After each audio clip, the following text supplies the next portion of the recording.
Oh yeah, what's up? What's up, my brother? Good, man. We just been sitting here talking, man, just about the information that you gave us, man, and everybody, has their own speculations and different opinions of what we think might happen, especially dealing with, the agencies and especially the time that you were involved in this situation and that they convicted you. We talked about the whole, in the 80s, that's when the big crack epidemic hit. Absolutely. You know what I'm saying? And we already know that, through the CIA and whatnot, have dropped the ball and admitted, putting drugs into the urban communities and whatnot. So, anytime you got that going on and a lot of money being distributed, whether it be clean money, or illegal money, you know what I'm saying, you always got to pay the piper, you know what I'm saying? And yeah.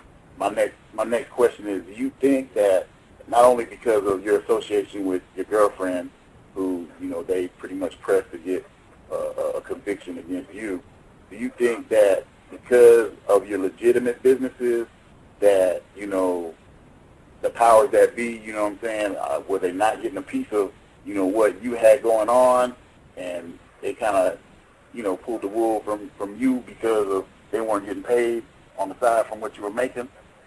Well, you know what? On a state level, that may be partially true, because the state operates under one premise, but the feds operate under another premise.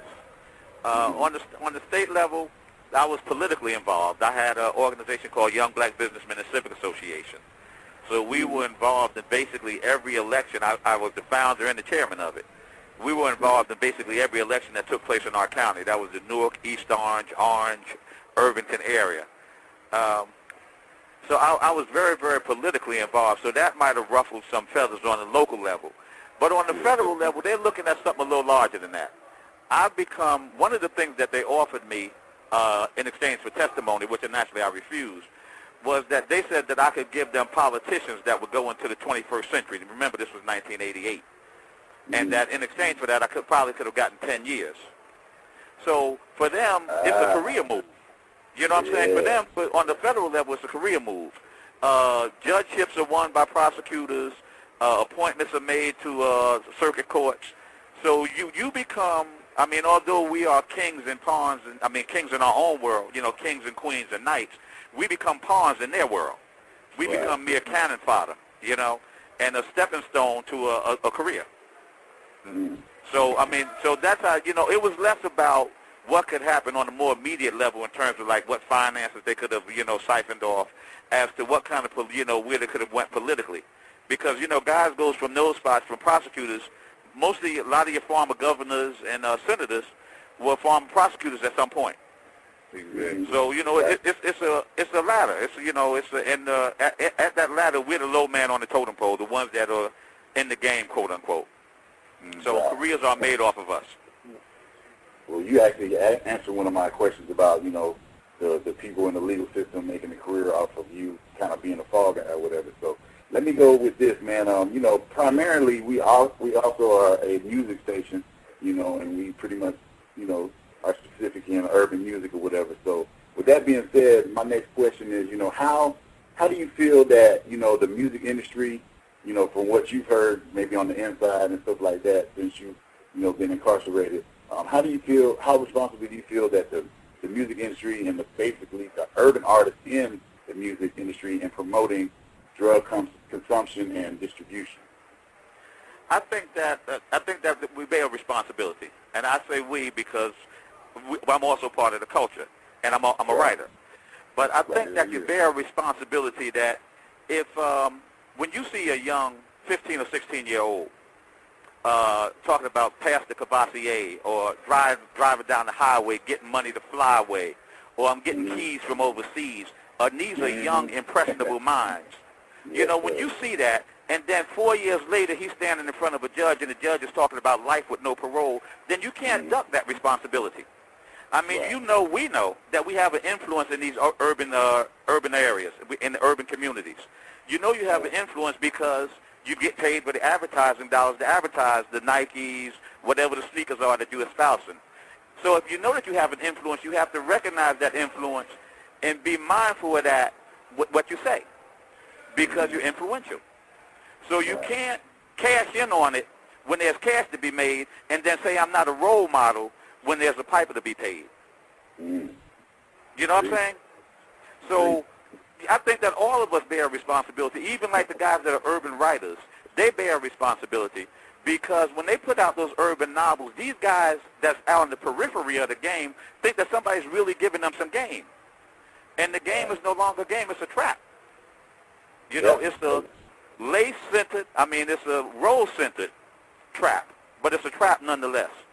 So I think that naturally, I think we bear responsibility. I think we bear a heavy burden as a people because when I was coming up, The Godfather came out. And at the same time when The Godfather came out, Scarface came out. During that period, you had a rash of shootings. For us, that was our Bible. You know, guys was doing stuff, I'll make you an offer you can't refuse. We were impressionable. Mm-hmm. And based upon those impressions, we did things. And there was, like I said, there was a rash of shootings during the time that you had that. So you can't say that these things don't impact, you know. But that's naive. Not only is it not, it's intellectually dishonest. Because you see the impact every day. When you see copycat killers, it's because somebody is looking at something that somebody did and deciding to emulate. I know my daughter, she goes to school in Atlanta, one of my daughters, and she was telling me that in school, the kids started coming in with Cavassier. She was like 15 or 16 years old. But they was coming because they were following, they were emulating. They thought that life was supposed to imitate art rather than art imitating life. Right. So they was trying to imitate or emulate what they thought was hit, what they thought was in. Yeah, definitely. So, I think we bear responsibility. I hope I ain't being too preachy. No. It's good that you brought your kids up, man, because that was going to be one of my next questions. You know, we hear you have like a total of 22 kids, right? I got a lot of children. Yeah. Okay. Now, how do you feel your incarceration, has affected your relationship with them and also the mothers? Well, surprisingly enough, with some of the mothers, our relationship is actually going closer as friends. You know, sometimes you make much better friends than you do lovers. Right. And some of them have proven to be very, very good friends during the course of my incarceration. And because a woman also influences the view that the child has of a father, especially in the absence of the father, and if they teach them to love the father, then the child will love the father. And if they teach them to dislike the father, then because the child doesn't have anything else to to juxtapose that by, then the child may end up disliking or maybe even hating the father.